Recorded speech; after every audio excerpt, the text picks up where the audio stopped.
மா வாங்க வாங்க. வா ரேணுகா, வா ரேணுகா, உள்ள வா. வாங்கம்மா, உள்ள வா. வணக்கம்மா. உட்காருங்க. உட்காருங்க. உட்காரு. வணக்கம். வணக்கம் தம்பி.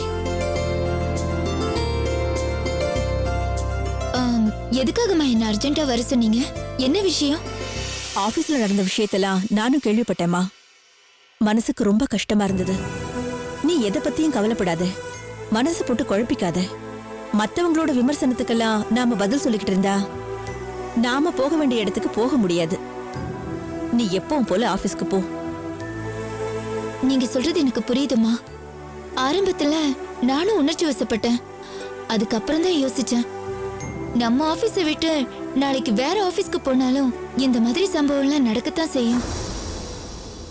இப்ப எல்லாத்தையும் உணர்ந்துட்டேம்மா. ரொம்ப சந்தோஷம்மா. நீ எங்க ஆபீஸ்க்கு வரமாட்டேன்னு சொல்லிடுவியோன்னு நான் ரொம்ப கவலைப்பட்டேன். நீங்க கவலைப்படாதீங்கம்மா. ரேணுகா கிட்ட நான் எல்லா விஷயத்தையும் புரியும்படியா எடுத்து சொல்லியிருக்கேன். சீக்கிரமா அவ ஆபீஸ்க்கு போவா. ரொம்ப சந்தோஷம்மா. அம்மா, நீ விட்ட 4 புற பேசிட்டே இருப்ப. முதல்ல சாப்பாடு எடுத்து வை, சாப்பிட்டுட்டு அப்புறமா பேசலாம். சரிப்பா, பேசிக்கிட்டு இருங்க. வா ரேணுகா.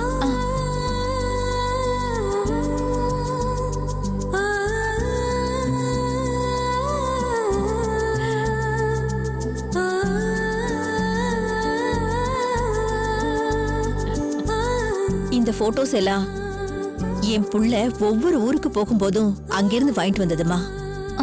உங்க பிள்ளைக்கு தான் சாமி நம்பிக்கை இல்லைன்னு சொன்னீங்க. அவனுக்கு இல்லதா, ஆனா எனக்கு இருக்கே. எனக்கு பிடிக்குமேன்னு இதையெல்லாம் அவன் வாங்கிட்டு வந்தான்.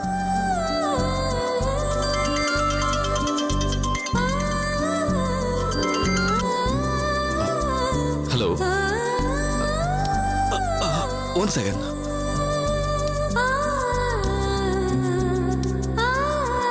சமத்து புள்ளதான். சந்தேகமே இல்லம்மா, அவன் சமத்துதான். சமத்துனா நைஸா உங்க வழிக்கு அழைச்சிட்டு பக்திமான் ஆக்கிட வேண்டியதானே? நீங்க நினைச்சா முடியாதா? முயற்சி பண்ணாம இல்லம்மா, இன்னும் முடியல. அதான் விஷயம்.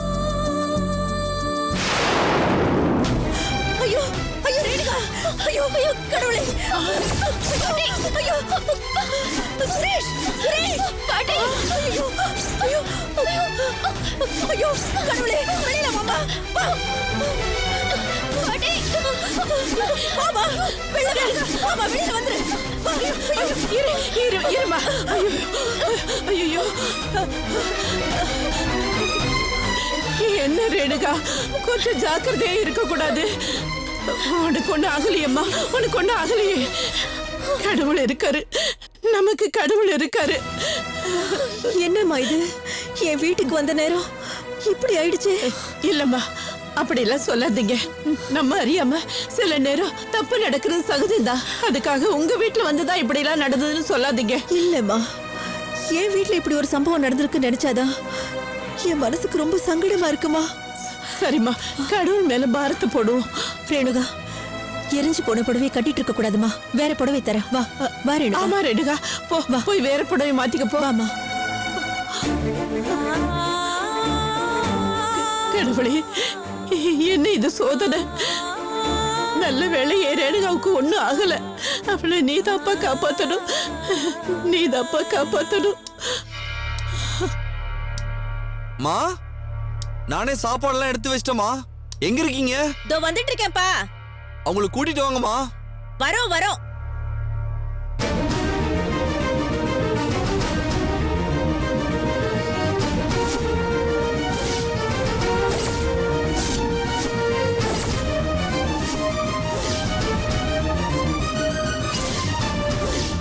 ஏய், என்ன காரியம் பண்ணிருக்க நீ? இந்த புடவை யார் உன்னை கட்டிட்டு வர சொன்னது? டேய், ஏன் இப்படி கோவப்படுற? பூஜை ரூம்ல அவ கட்டிட்டு இருந்த புடவையில நெருப்பு பட்டுடுச்சு. நான் தாண்டா இந்த புடவையை எடுத்து கொடுத்தேன். உனக்கு அறிவு இல்லையாமா? உன்கிட்ட வேற புடவை இல்ல? அதுல ஒன்னு எடுத்து கட்டிக்க சொல்லிருக்கலாம்ல. இது இது இந்த புடவை. சாரி சார், நான் புரிஞ்சுக்கிட்டேன். நீங்க டென்ஷன் ஆகாதீங்க. 1 செகண்ட்.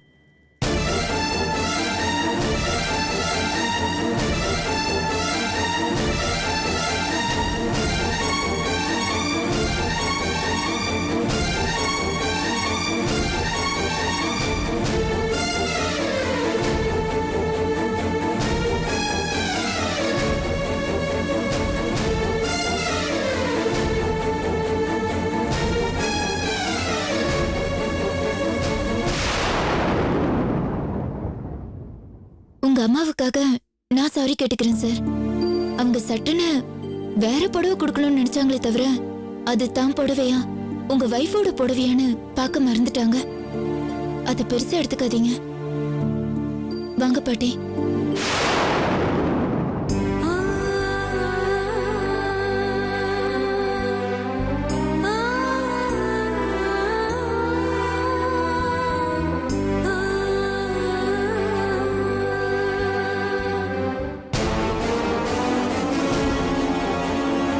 தப்புப்பா, நீ நடந்துக்கிட்ட விதம் ரொம்ப தப்பா இருக்கு சுரேஷ். அந்த பொண்ணு நாம தான் நம்ம வீட்டுக்கு வர சொன்னோம். வந்த இடத்துல இப்படி அசிங்கப்படுத்தி அனுப்புவாங்க?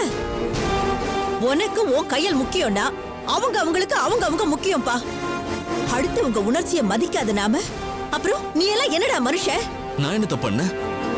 சட்டுன்னு ஒரு செகண்ட் அவ புடவையில இவன் நின்னதை பார்த்ததும் கோவம் வருது இல்ல? இவ யாரு என் பொண்டாட்டி புடவைய கட்டிக்கிறதுக்குன்னு தோணுது இல்ல? டேய், உன் பொண்டாட்டி செத்து போயிட்டாடா. அவ இப்ப இல்ல. அதுதான் உண்மை, அதுதான் யதார்த்தம். அந்த புடவையில அவ உனக்கு தெரிஞ்சானா அது உன்னோட பிரச்சனை. அடுத்தவங்களுக்கும் அப்படித்தான் தெரியணும்னு நினைச்சு நீ எதிர்பார்க்க கூடாது. நான் எங்க எதிர்பார்த்தேன்? பொண்ணுடுவோம் உன்ன. நீ சொல்லாம அந்த பொண்ணுக்கு எப்படி தெரியும்? நீ குதிச்ச குதியில அவ கண்டுபிடிச்சிட்டா. இல்லனா அவளுக்கு இது இன்னொரு புடவை. வெறும் புடவைடா, அவ்வளவுதானே.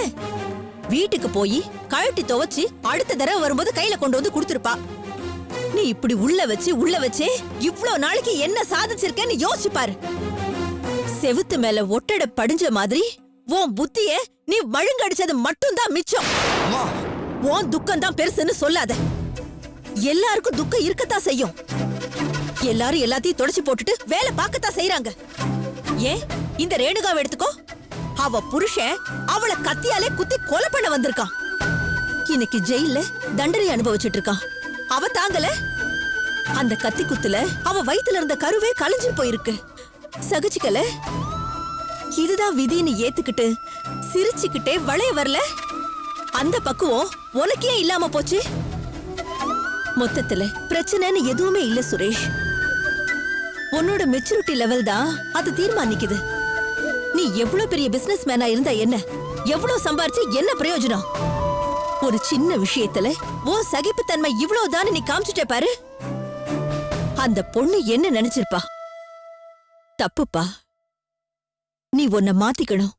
இல்லனா காலம் உன்னை உதைச்சு தள்ளிட்டு போய்கிட்டே இருக்கும்.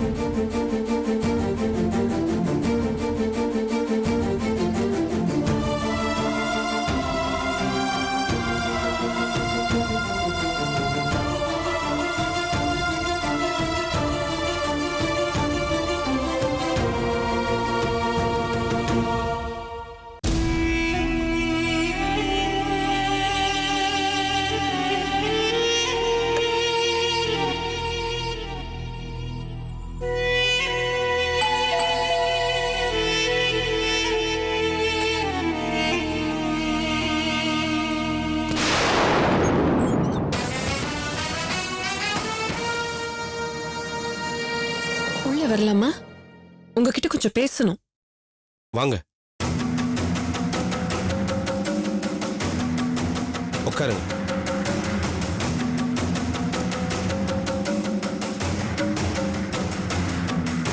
சொல்லுங்க, என்ன விஷயம்? என்னடா எதிரிங்க நம்மள தேடி வந்திருக்காங்களேன்னு உங்களுக்கு தோணும். ஆனா நாங்க சண்டை போட வரல குமார். உங்க நட்பு வேணும்னு வந்திருக்கோம். நட்பா? புதுசா இருக்க. புதுசுதான், எல்லாமே புதுசுதான். இப்பெல்லாம் எது நமக்கு தெரிஞ்ச மாதிரி நடக்குது? அயோக்கியத்தனத்தை, திருட்டுத்தனத்தை கூட புது ஸ்டைல்ல பண்ணாதான் எல்லாரும் ஒத்துக்கிறாங்க.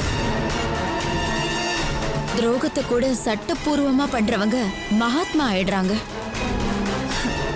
யார குறை சொல்ல முடியுது இப்பெல்லாம்? எல்லாம் நம்ம தலை எழுத்து. நீங்க பேசுறது எனக்கு புரியல. கொஞ்சம் விளக்கமா சொன்னீங்கன்னா நல்லா இருக்கும். சொல்றோம், விளக்கமா சொல்றோம். அதுக்கு தானே வந்திருக்கோம். ஆனா அதுக்கு முன்னாடி உங்ககிட்ட ஒரு கேள்வி. உங்களுக்கு காயத்ரி கல்யாணம் பண்ணிக்கணும்ன்ற ஆசை மனசுல இருக்குல்ல?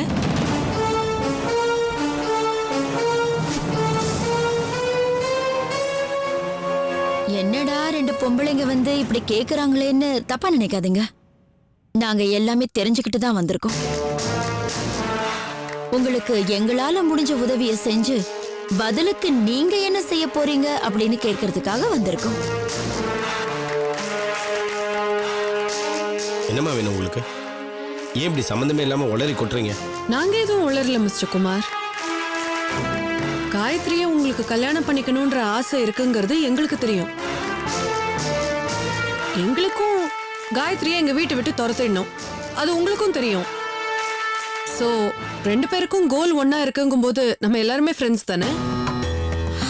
நடக்கிறதெல்லாம் ரொம்ப நாராசமா இருக்கு தம்பி. என் புள்ளைய மருமகளை ஒதுக்கி வச்சுட்டு அந்த காயத்ரியோட தலை கொடுத்தன போயிருக்கான். உருப்படுமா இதெல்லாம்? சுபுவோட வாழ்க்கைய அநியாயமா அந்த காயத்ரி புடுங்கிட்டா. எங்களுக்கு வயிற்றுச்சலா இருக்கு. சரிங்க, அதுக்கு நான் என்ன பண்ண முடியும்? அவசரப்படாதீங்க தம்பி.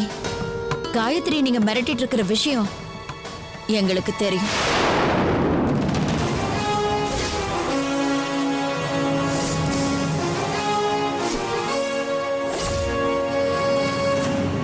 அவ சம்பந்தப்பட்ட ஏதோ ஒரு ஆதாரம் உங்ககிட்ட இருக்குங்கிற வரைக்கும் தெரிஞ்சுக்கிட்டு தான் உங்களை நாங்க தேடி வந்திருக்கோம்.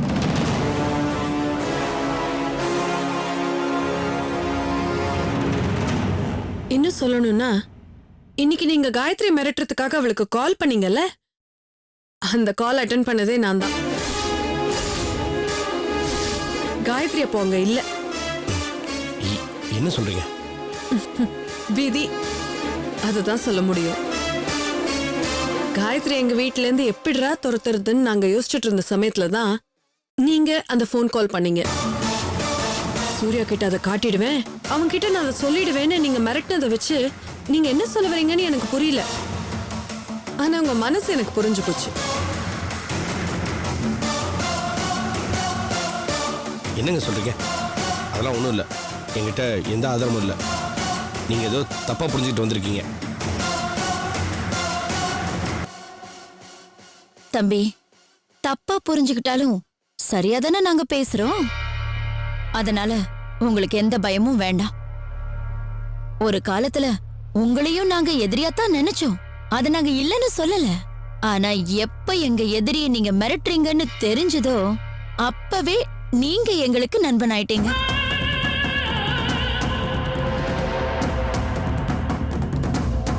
இது பாருங்க குமார், நான் ஓப்பனாவே சொல்றேன். காயத்ரி மேல உங்களுக்கு விருப்பம் இருக்கு. ஆனா அது ஏன், எப்படி, எதுக்காகங்கிற ஆராய்ச்சிக்கெல்லாம் நாங்க போகல. எங்களுக்கு அது அவசியமும் இல்லை. காயத்ரி உங்களுக்கு கிடைச்சா உங்களுக்கு நல்லதுன்னு எந்த அளவுக்கு நீங்க நினைக்கிறீங்களோ அதே மாதிரி அவ எங்க வீட்டை விட்டு வெளியே போனா எங்களுக்கு நல்லதுன்னு நாங்களும் நினைக்கிறோம். நீங்க அவளை மிரட்டுறதுக்காக வச்சிருக்கிற எந்த ஆதாரமா இருந்தாலும் சரி, அதை எங்க கிட்ட கொடுத்தீங்கன்னா அதை வச்சு அவளை எங்க வீட்டை விட்டு வெளியே அனுப்ப வேண்டியது எங்களோட வேலை. அதுக்கப்புறம் காயத்ரி நீங்க கல்யாணம் பண்ணிக்கிட்டு சந்தோஷமா வாழலாம். என்ன சொல்றீங்க தம்பி? ரொம்ப யோசிக்காதீங்க குமார். சூர்யாவோட காயத்ரி இருக்கிற வரைக்கும் நீங்க நினைச்சிட்டு இருக்கிறது வெறும் நினைப்புல மட்டும்தான் இருக்கும். பிராக்டிக்கலா எதுவுமே நடக்காது. சூர்யா கிட்ட இருந்து காயத்ரிய பிரிச்சா மட்டும்தான் நீங்க நினைச்சதை நடத்தி காட்ட முடியும். என் புள்ள காயத்ரிய வெறுத்து வெளியில துரத்திட்டான்னா அதுக்கப்புறம் அவளை உங்களோட சேர்த்து வைக்கிறதுக்கு நாங்க எங்களாலான எல்லா உதவியும் உங்களுக்கு செய்யறோம். இத பாருங்க, நீங்க காயத்ரியை மிரட்டுறதுக்கு போட்டோ வச்சிருக்கீங்களா, வீடியோ வச்சிருக்கீங்களா, ஆடியோ வச்சிருக்கீங்களா, என்ன வச்சிருக்கீங்கன்னு கூட எங்களுக்கு தெரியாது. ஆனா இது எதுவா இருந்தாலும் எங்க கிட்ட கொடுத்தீங்கன்னா காயத்ரியை அந்த வீட்டை விட்டு வெளியே துரத்தி சுப்புக்கு ஒரு நல்ல வாழ்க்கையை எங்களால அமைச்சு கொடுக்க முடியும். அதே சமயம் நீங்க ஆசைப்பட்ட காயத்ரியோட நீங்க வாழ முடியும். நல்லா யோசிச்சு சொல்லுங்க தம்பி.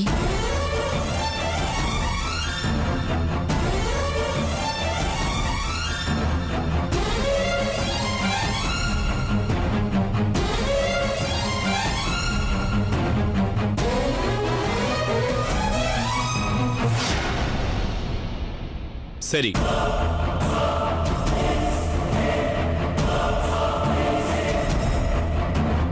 தேங்க்யூ. என்னத்த சொல்றீங்க? முடிஞ்சதுமா, அந்த காயத்ரியோட அட்டகாசம் எல்லாம் இன்னையோட ஒரு முடிவுக்கு வந்துருச்சுன்னு நினைச்சுக்கோ. நாளையில இருந்து அவ இந்த வீட்ல இல்ல. என் புள்ள வாழ்க்கையில அவ நிச்சயமா இல்ல. அதுக்கு என்னென்ன செய்யணுமோ அதை கரெக்டா செஞ்சு முடிச்சிட்டு தான் வந்திருக்கோம். ஐயோ அத்தை, என்னத்த சஸ்பென்ஸ் வச்சு பேசுறீங்க? கொஞ்சம் என்னன்னு கிளியரா எக்ஸ்பிளைன் பண்ணுங்க. ஏய், அம்மா இவ்ளோ கான்ஃபிடென்ட்டா பேசுறாங்க, அதுல இருந்தே உனக்கு புரியலையா நாங்க என்னவோ பண்ணிட்டு வந்திருக்கோன்னு? நாங்க 2 பேரும் போய் அந்த குமார பார்த்து பேசிட்டு வந்தோம். என்கிட்ட சொல்லவே இல்ல.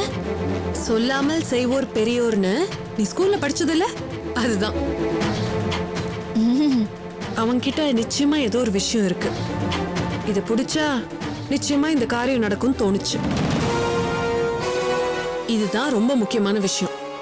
ஆமாமா, நாங்க போய் என்ன பேசணும் தெரியுமா? இத பாரு குமாரு, எங்களுக்கு காயத்ரி பிடிக்கல, உனக்கு காயத்ரி தவிர வேற எதுவுமே பிடிக்கல. நாம 2 பேர் நினைக்கிறதும் கரெக்டா நடக்கணும்னா காயத்ரி சம்பந்தப்பட்ட நீ வச்சிருக்கிற ஆதாரத்தை என்கிட்ட கொடுத்துட்டேன்னா காரியம் முடிஞ்சதுன்னு சொன்னம்மா, அவ்வளவுதான். அதுக்கு மேல அவனால என்ன பேச முடியும்? அது மட்டும் இல்ல, அவனும் யோசிச்சு பார்த்திருப்பான். என்னதான் வழி இருக்கும்னு அவனே யோசிச்சுட்டு இருக்கும்போது என்னதான் இருந்தாலும் வீட்டுக்குள்ளேயே இருக்கிறவங்க சதி செய்யற மாதிரி வராதுல்ல. அதான் அவனும் இதுக்கு ஒத்துக்கிட்டான். சரி, ஐடியால நல்லதா இருக்கு. ஆனா அவர்கிட்ட காயத்ரிய பத்தி என்ன ஆதாரம் இருக்கு? அதான் எனக்கு புரியல. அதான் எனக்கும் புரியல. ஆனா நாளைக்கு கொரியர்ல வரும், அப்போ நேர்ல நீயே பார்த்து தெரிஞ்சுக்கோ. இத நான் விட போறதில்ல சுப்பு. நாளைக்கு காலையில இந்த கொரியர் வந்து சேரட்டும். அது போட்டோவா இல்ல வீடியோவா என்னவா வேணா இருக்கட்டுமே. அத வச்சுக்கிட்டு நான் ஆடுற ஆட்டத்துல என் புள்ள அவளை வெளியில போடின்னு அடிச்சு துரத்துறானா இல்லையான்னு நீயே பாரு. கேட்கவே ரொம்ப சந்தோஷமா இருக்கத்த. ஆனா இதெல்லாம் நடக்குமா? அவ ஆட்டம் நாளைக்கு முடியுதுமா. இப்போ என்னால அவ்வளவுதான் சொல்ல முடியும். நாளையில இருந்து என் புள்ள சூர்யா உனக்குதான், உனக்கு மட்டும்தான்.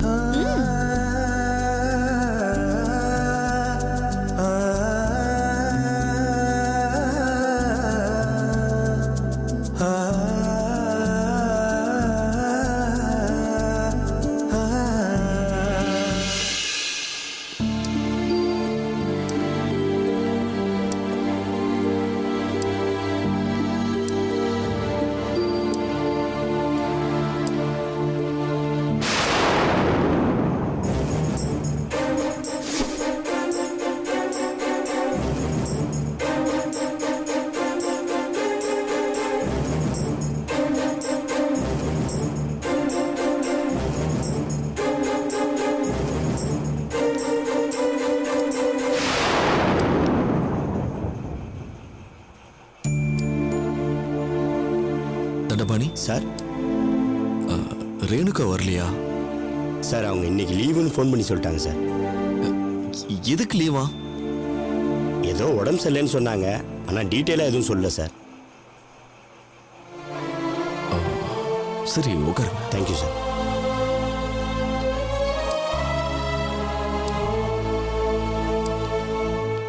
Sir sir courier sir, courier வந்திருக்கு. இந்தாங்க மேடம், சைன் பண்ணுங்க. Thanks madam.